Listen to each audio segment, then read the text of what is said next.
Boa tarde, pessoal. Vamos iniciar mais uma aula de biologia.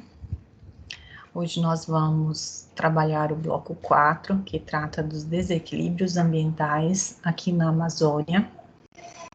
Nós vamos discutir, entre outros aspectos, várias questões que circulam no nosso cotidiano, né?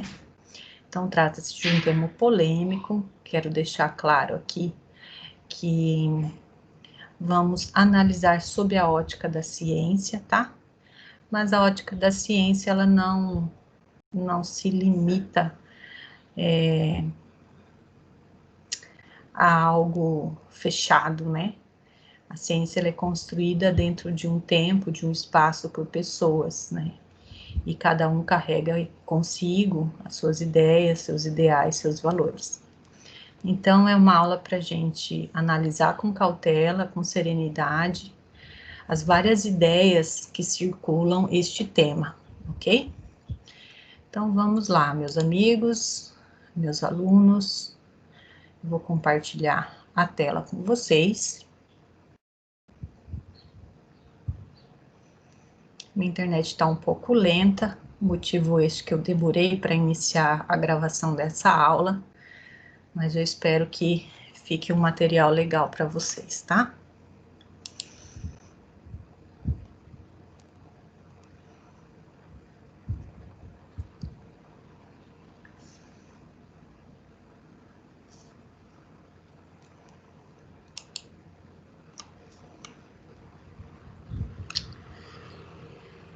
Minha internet caiu.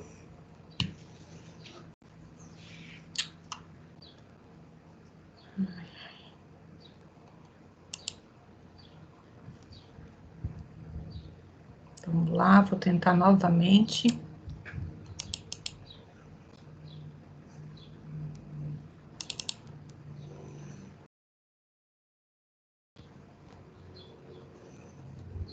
Bom, eu gostaria de iniciar então a nossa aula apresentando o texto instrucional que está disponível, né, na apostila, que foi impressa para vocês que estão fazendo a apostila, e também está disponível na aba Anotações de Classe, aqui dentro da plataforma do Teams, tá?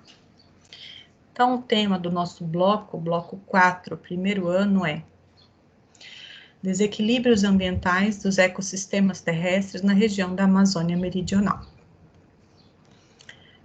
E junto com essa temática, vamos falar um pouco de esperança também, né? Não vamos falar só das dificuldades, só dos problemas, né?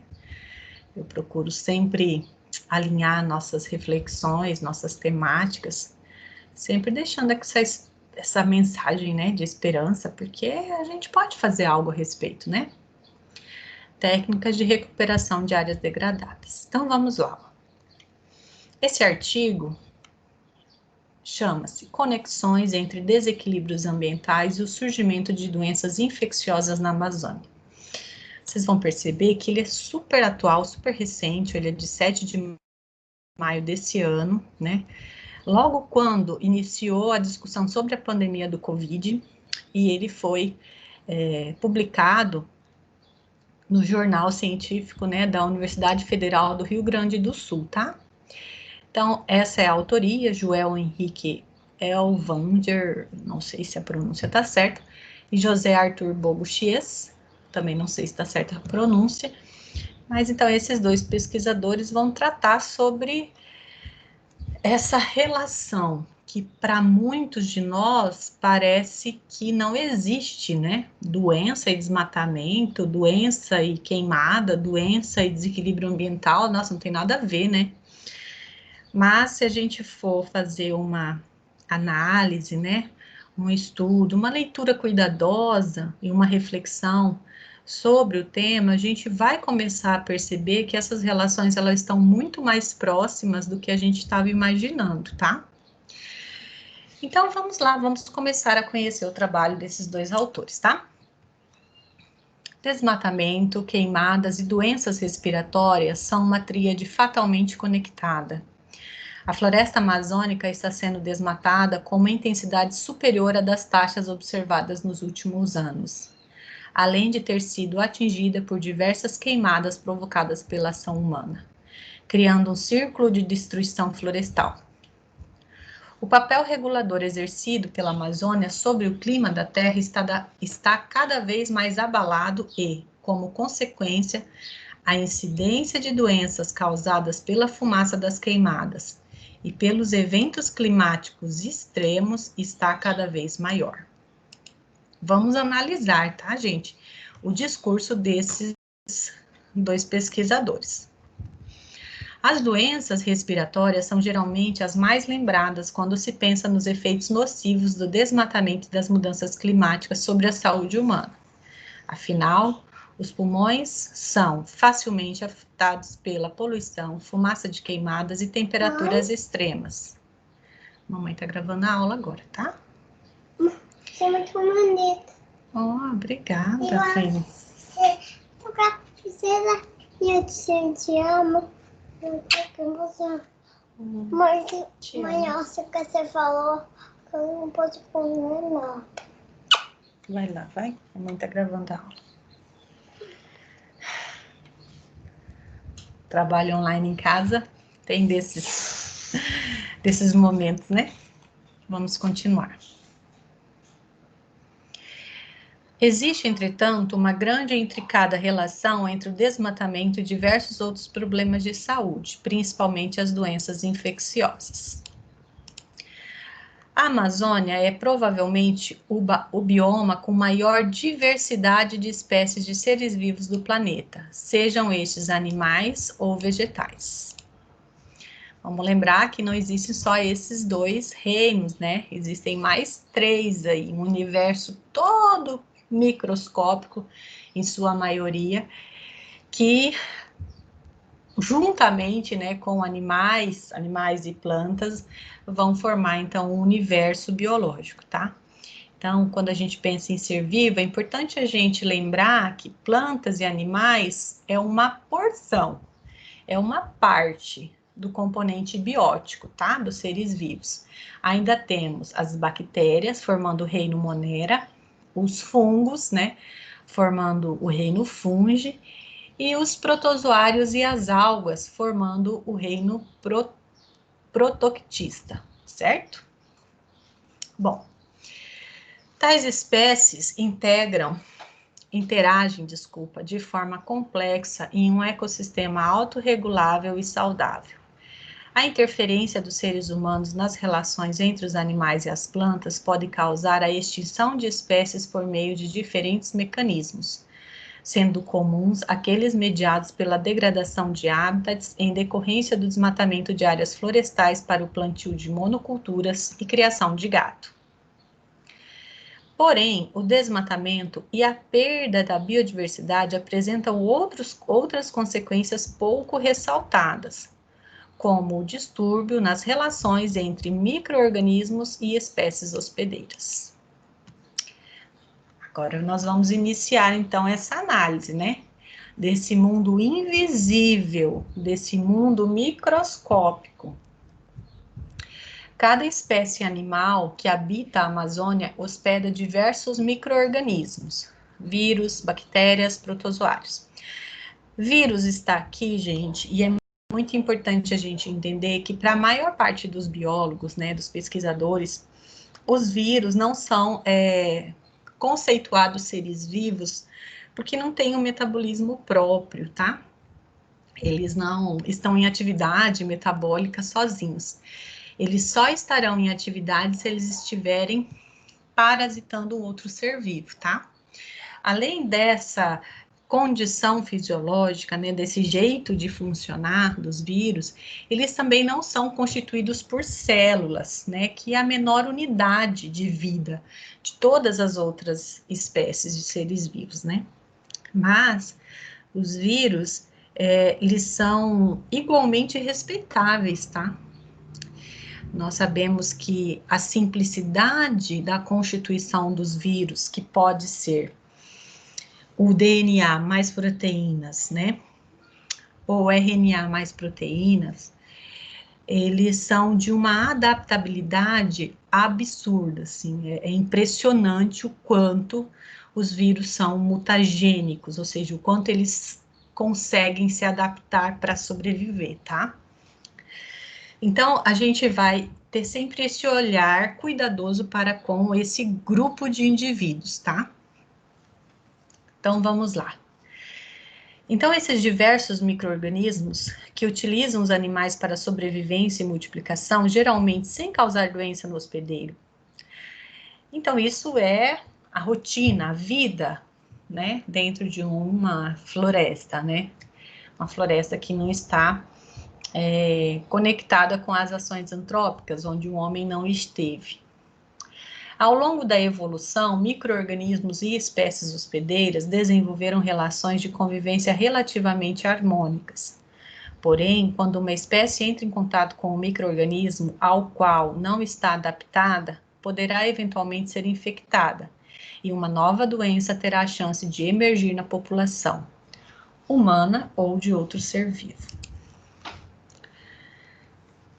Bom, aí os autores falam do caso do vírus da imunodeficiência, que é o vírus da AIDS, o HIV, tá? O surgimento do HIV ilustra bem esse processo. É muito provável que os primeiros casos de infecção humana pelo HIV tenham ocorrido na República Democrática do Congo, o antigo Zaire, no início do século XX.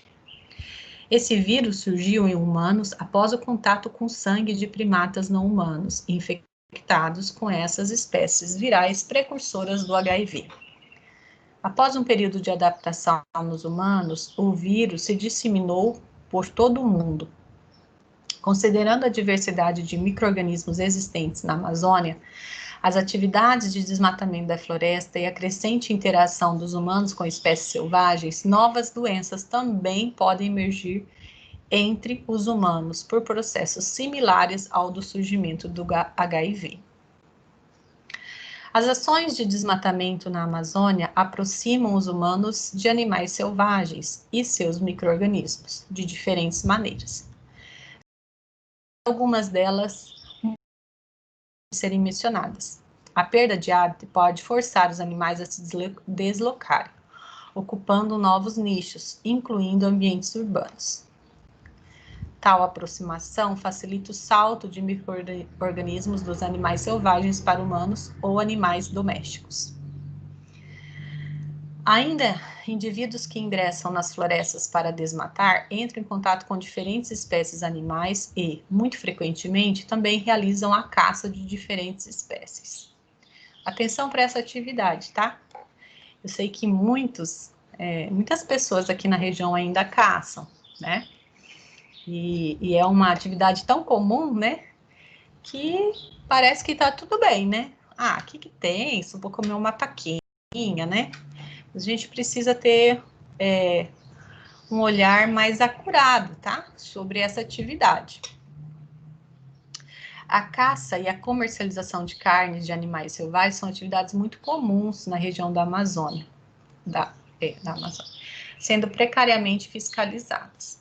Essa caça e a manipulação de carne de animais selvagens são atividades altamente facilitadoras da transmissão de novos micro-organismos para os humanos.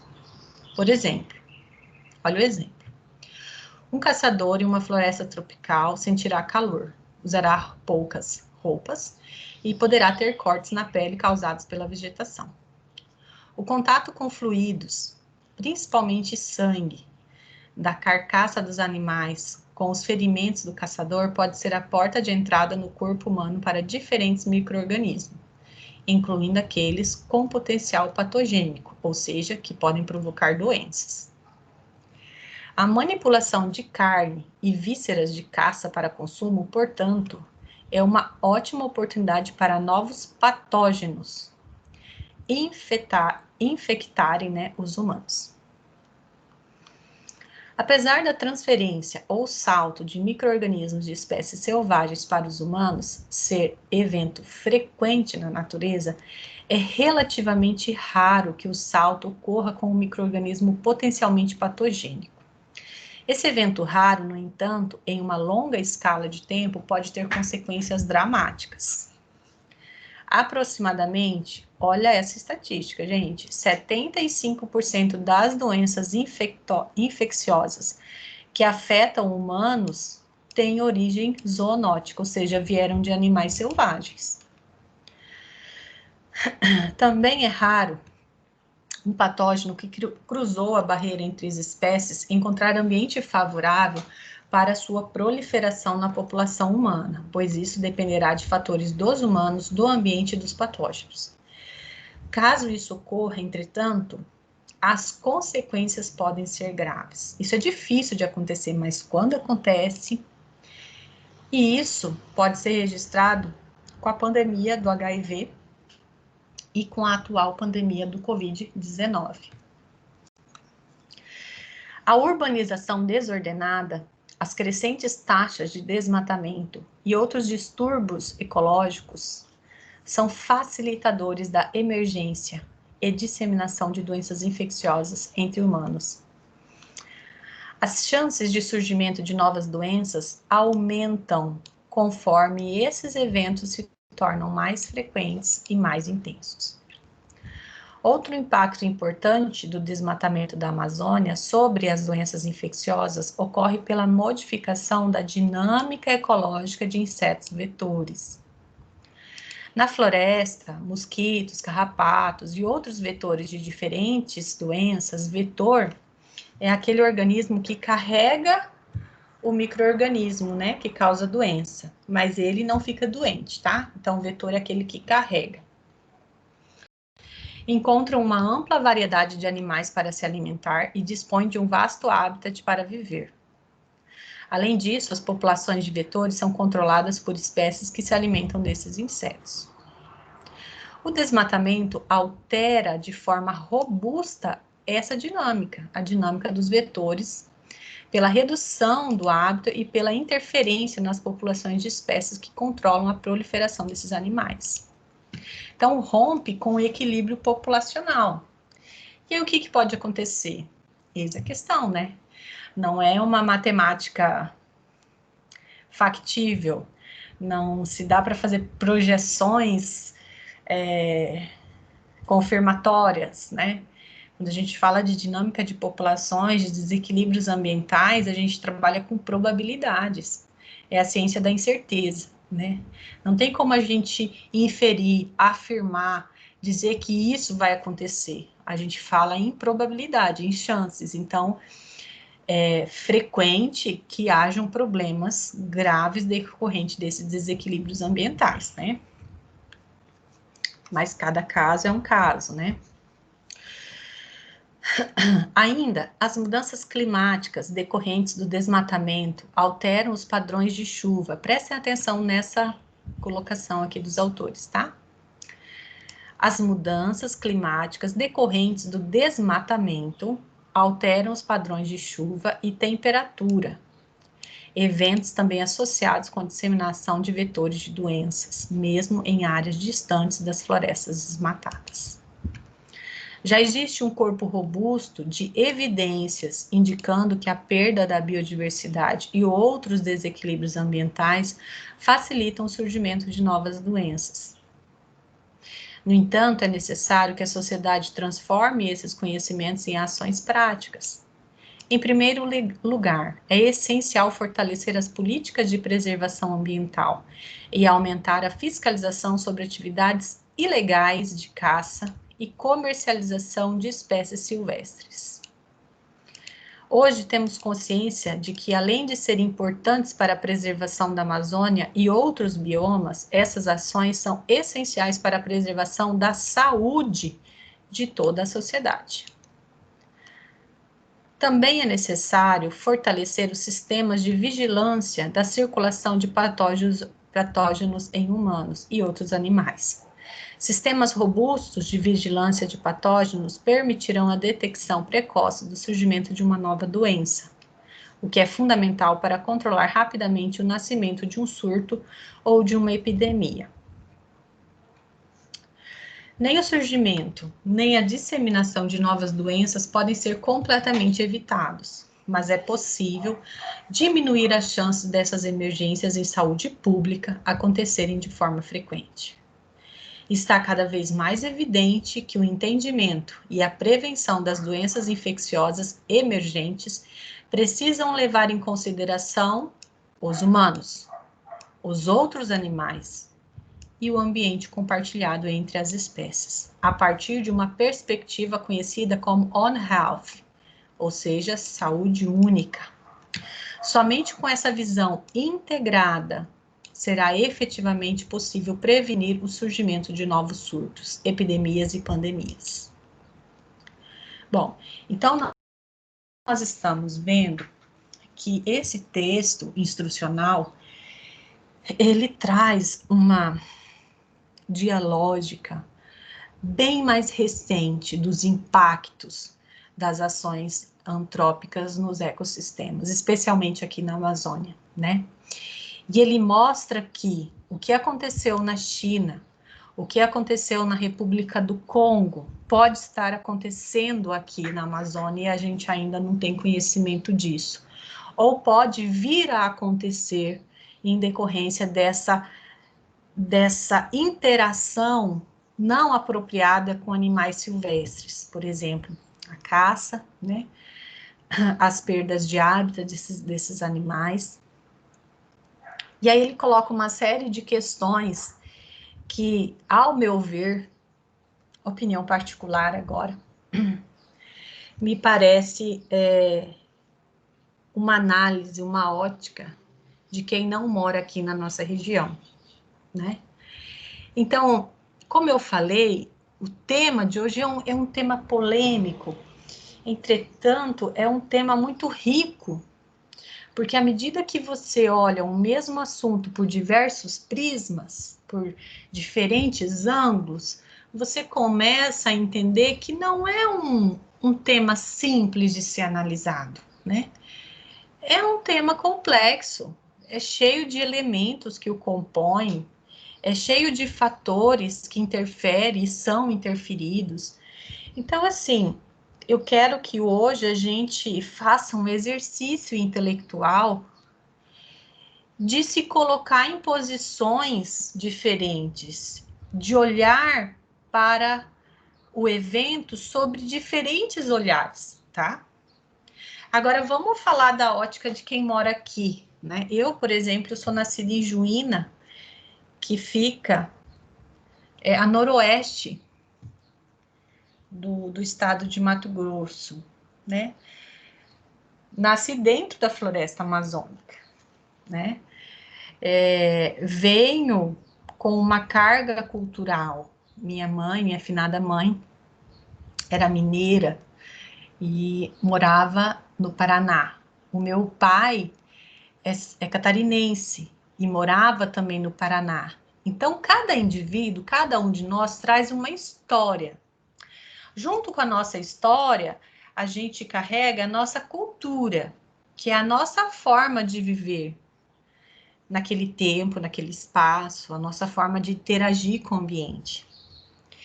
Então, eu não gosto de colocar um tema em discussão sem levantar o ser que está por detrás da ocupação daquele território, né?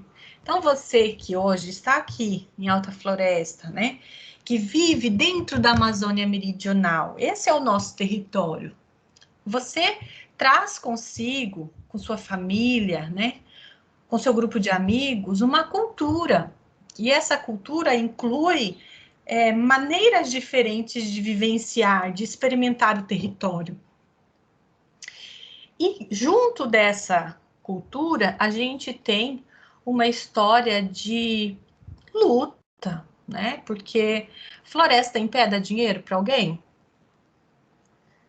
Eu desconheço. Né? Quando as pessoas chegaram na região, elas precisavam comer. Elas não tinham conhecimento da mata. Elas precisavam de moradia. Precisavam de infraestrutura. Então, é natural que parte do território tivesse que ser aberto, né? Faz parte do processo, assim. O que eu quero trazer aqui como reflexão é que a nossa vida causa impacto. Só que nós podemos fazer escolhas de menor impacto para o ambiente, né? Eu estou levantando bandeiras aqui? Não.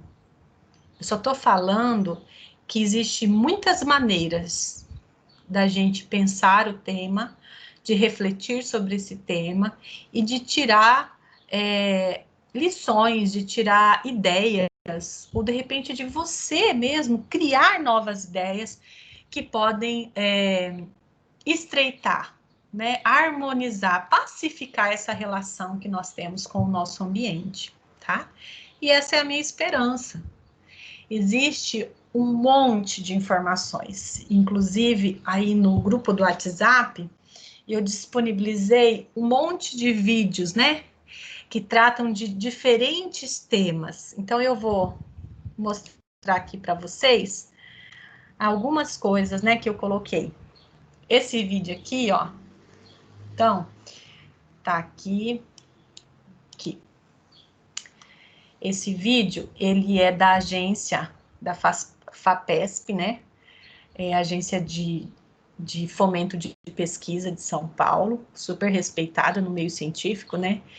E vai mostrar a lógica de conservação da Amazônia, né? Que é uma questão ambiental, mas também é uma questão social e econômica. Mas eu quero que vocês prestem muita atenção nos atores que falam, né? Ou seja, nas pessoas, não que seja um ator assim de teatro, mas a pessoa que fala, onde ela reside, qual será a história dela, tá? Além deste vídeo, eu coloquei outros vídeos aqui que eu insisto que se você tenha tempo, né, e também vontade, você possa assistir. Esse outro vídeo é do INPE, né, Instituto Nacional de Pesquisas, pesquisas o que mesmo, gente? Pesquisas espaciais, né? Que vai falar sobre os rios, né, de chuva, os rios voadores. É muito interessante, esse vídeo é curto, ó, 6 minutos e 31. Então, ele vai mostrar que a floresta, ela ajuda a construir um rio de chuva, né? Ou seja, rios voadores. E esses rios impactam diretamente, de maneira muito impressionante, a economia do Sul e do Sudeste, além de outros países como a Argentina e Uruguai. Então, eu quero que vocês percebam que a questão ambiental, ela nunca está isolada das condições econômicas, das relações políticas, das relações sociais, tá? Depois, a gente tem uma matéria completa que fala sobre esses rios voadores, tá? É bem interessante, não é muito longa, então vale a pena fazer uma leitura aqui na BBC. Depois eu coloco um vídeo muito interessante que mostra uma outra perspectiva sobre a questão do aquecimento global, das mudanças climáticas, que é do professor Dr. Ricardo Felício. Eu, inclusive, coloco aqui, ó, a emblemática reunião que ele... A reunião não, da entrevista que ele deu a Jô Soares. Acredito que isso já deve ter uns 8 anos ou 6 anos, não me recordo, tá? E aqui ele fala que o aquecimento global é uma farsa. E eu quero que vocês, por favor, se tiverem tempo e curiosidade, assistam, tá? Mas assistam com atenção, com cuidado. Cuidado, muito cuidado, para vocês não serem reducionistas e pegar a mensagem que ele fala, né, que basicamente mostra que quem regula o clima do planeta são os oceanos, e usar isso como justificativa para derrubar toda a floresta, para queimar tudo, né? Cuidado com isso, né?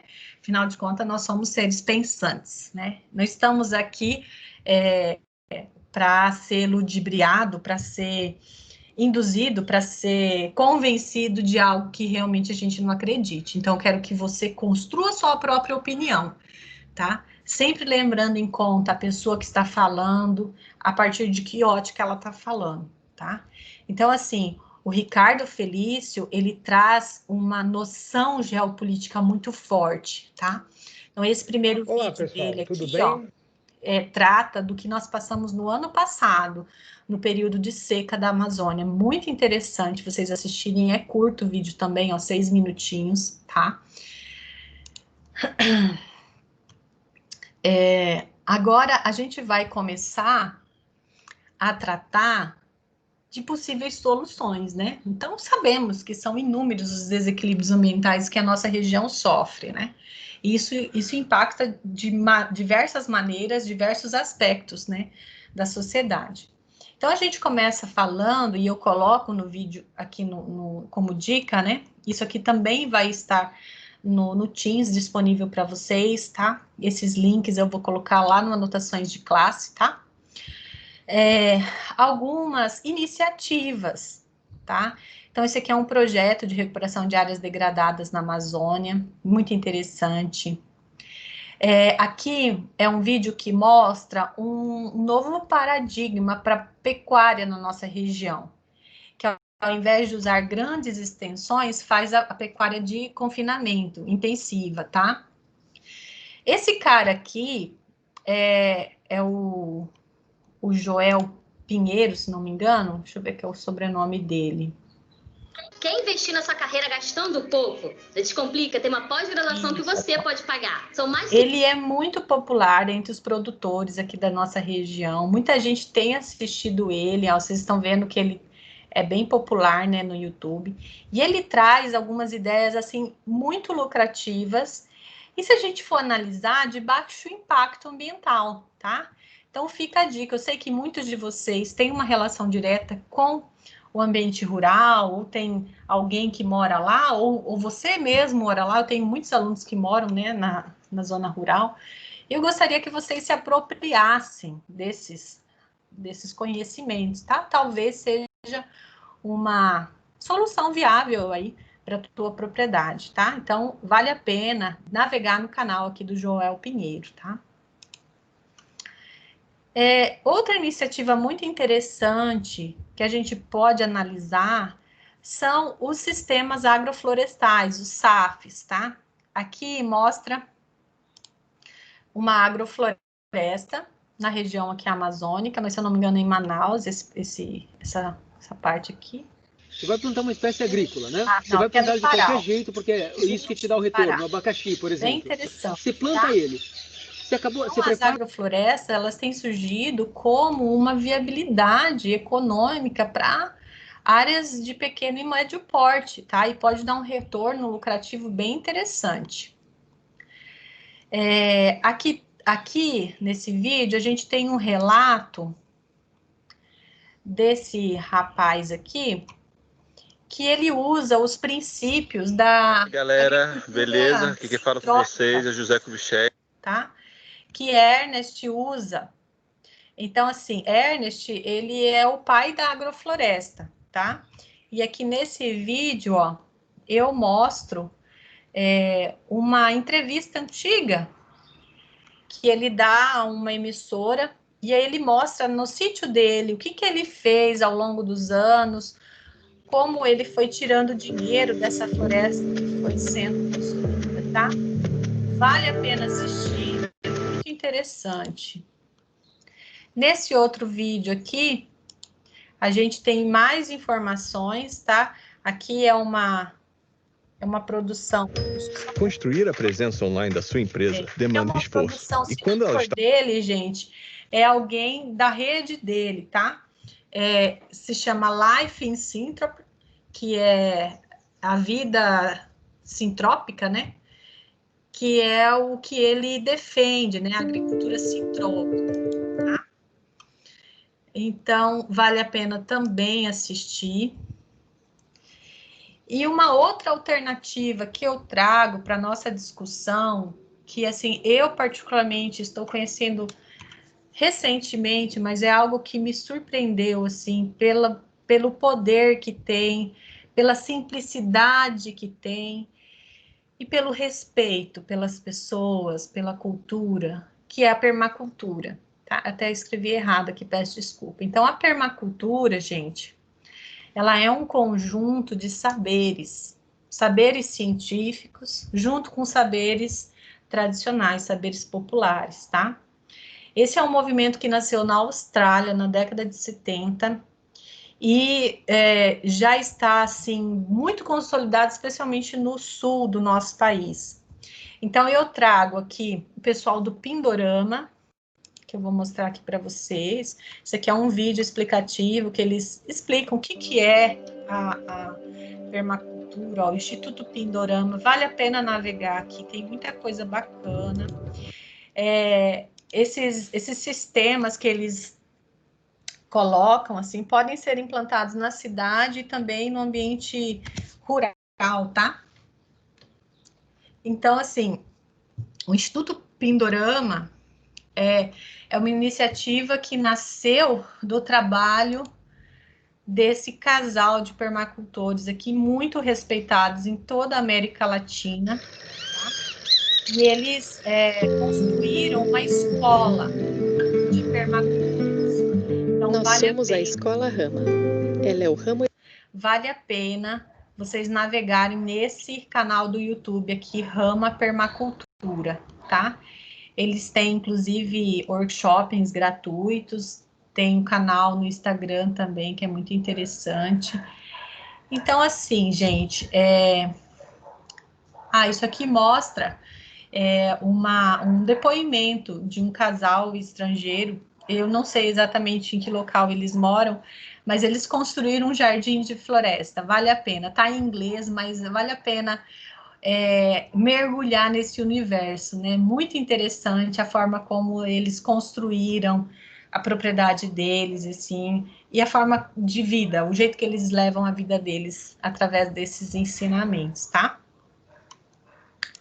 Bom, e aí a gente vai retomar aqui para o texto instrucional, já sabendo que quando a gente fala de recuperação de área degradada, existem muitos movimentos ambientais que vão tratar dessa solução de maneiras diferentes, só que elas não competem entre si, tá? A ideia é que uma coopere com a outra, porque não existe uma receita de bolo, né? Faça assim que vai dar certo para você. Né? Cada local tem sua especificidade, cada pessoa é um universo, então tem que estar muito alinhado com o que a pessoa quer, tá? Então eu vou trazer para vocês aqui duas matérias sobre recuperação de área degradada. Essa aqui é uma matéria muito técnica da Embrapa, mas que dá 3 dicas essenciais para a gente começar a entender como que uma floresta se constrói, como que um solo todo degradado volta a ter vida, desde o comecinho lá, tá? Então, vamos lá. Recuperação de áreas degradadas. As pesquisas sobre recuperação de áreas degradadas são voltadas para a recuperação da funcionabilidade ambiental com base na seleção e na introdução de leguminosas, arbóreas e arbustivas, capazes de crescer sob condições adversas. Então, a gente começa por aí. Mas as leguminosas não são a única opção, tá, gente? É que a Embrapa desenvolve várias qualidades de leguminosas que são totalmente conhecidas, respeitadas como espécies pioneiras para iniciar um processo de recuperação de área degradada. Mas não é a única opção, tá? E por que as leguminosas? Porque as leguminosas têm uma característica de abrigar nódulos de bactérias, né? Que conseguem incorporar nitrogênio no ambiente, tá? São bactérias, então, que têm essa capacidade de converter o N2, o gás nitrogênio atmosférico, em substâncias inorgânicas com base, né, no nitrogênio, como amônia, nitrato, depois no ciclo do nitrogênio viram nitritos, e isso ajuda a compor toda a biomassa desse vegetal. Bom, o êxito dessa tecnologia está na associação entre planta, vejam só, a leguminosa não trabalha sozinha. Planta, rizóbios, que são essas bactérias, e fungos micorrízicos, que são fungos que ficam na raiz dessas plantas e ajudam a assimilar com mais facilidade os nutrientes do solo, incluindo a água. E isso permite que a raiz consiga ir infiltrando nesse solo compactado e vai injetando, então, ar, vai afofando o solo. É muito interessante essa dinâmica simbiótica entre esses 3 seres vivos, tá, gente?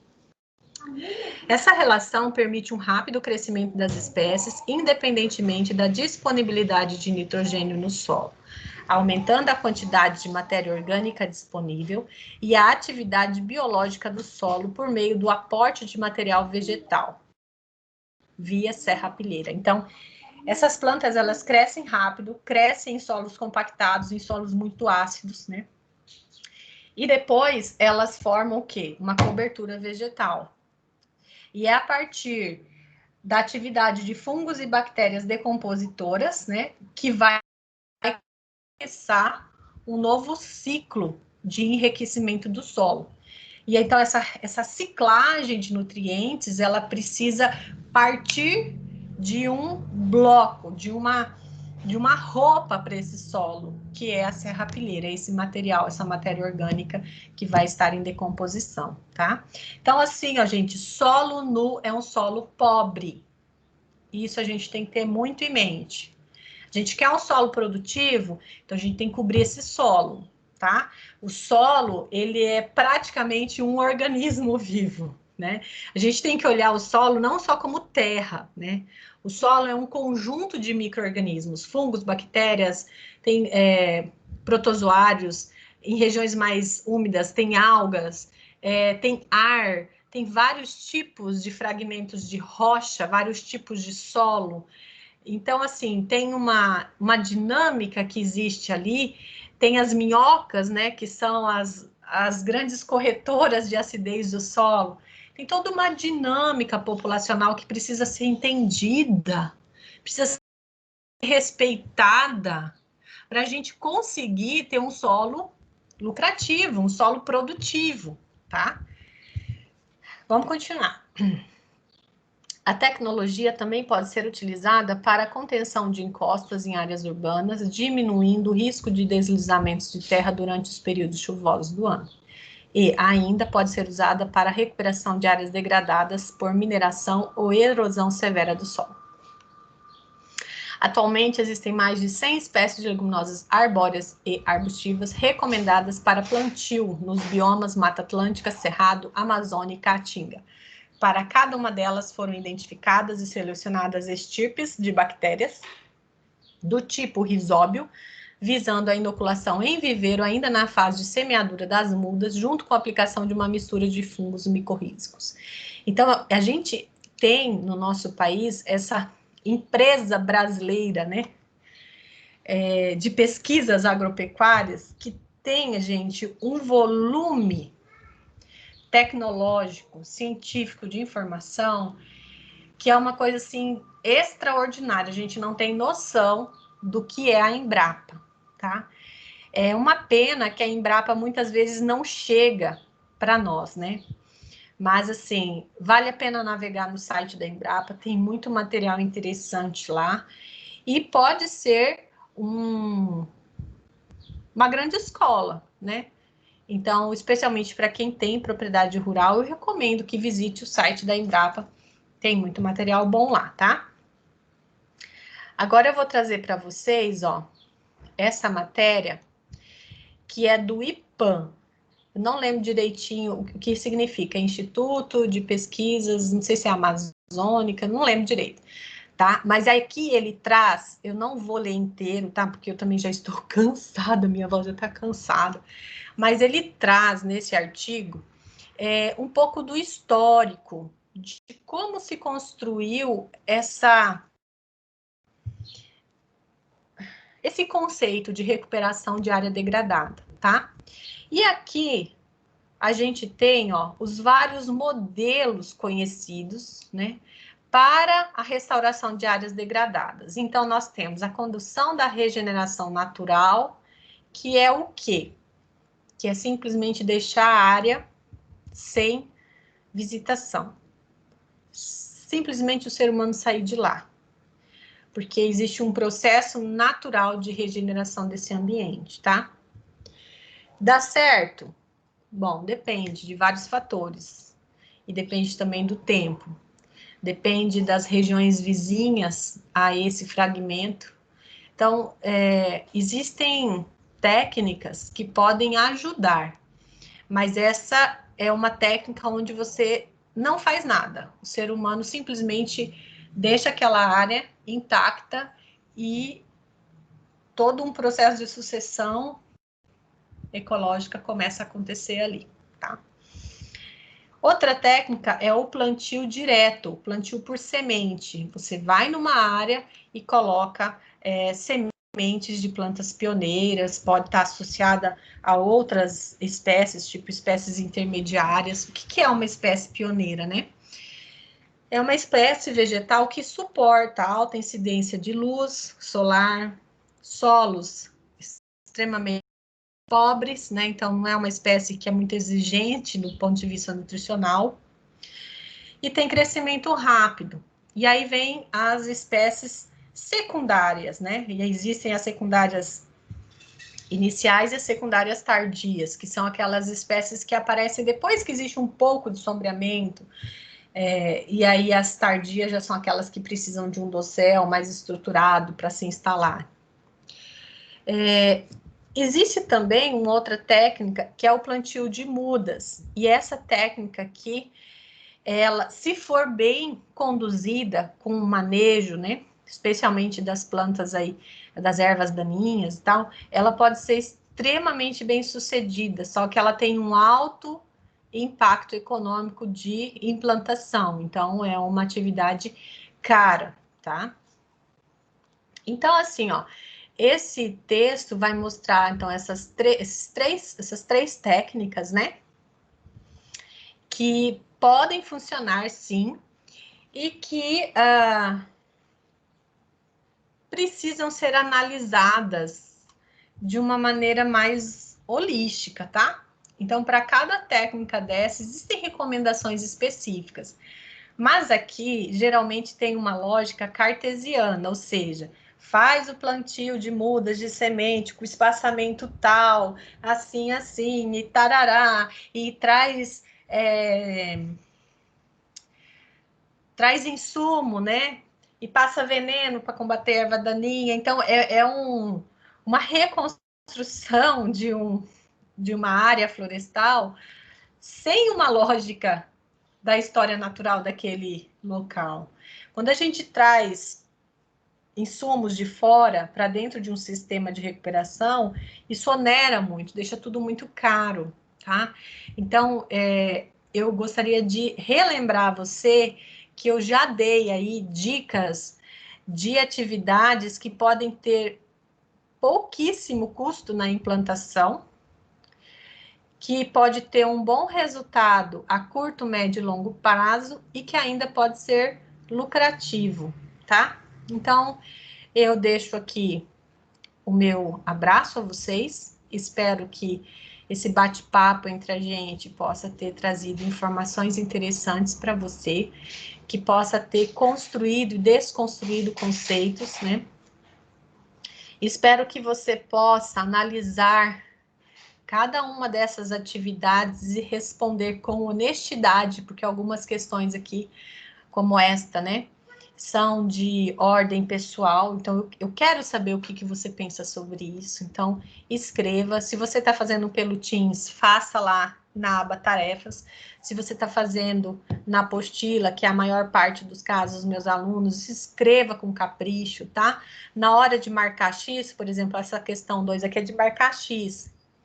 Escolhe uma das alternativas, faz de lápis, depois passa a caneta, tá? Para não rasurar a questão, senão vai ser anulada. Então, assim, ó, faça com capricho, tá?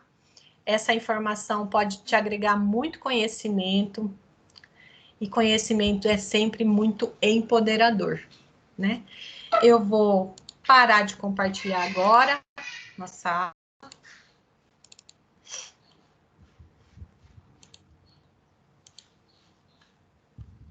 Parar de compartilhar a tela, né? E me despeço de vocês com muito respeito à sua história, à história da sua família. Deixo aqui um grande abraço e até.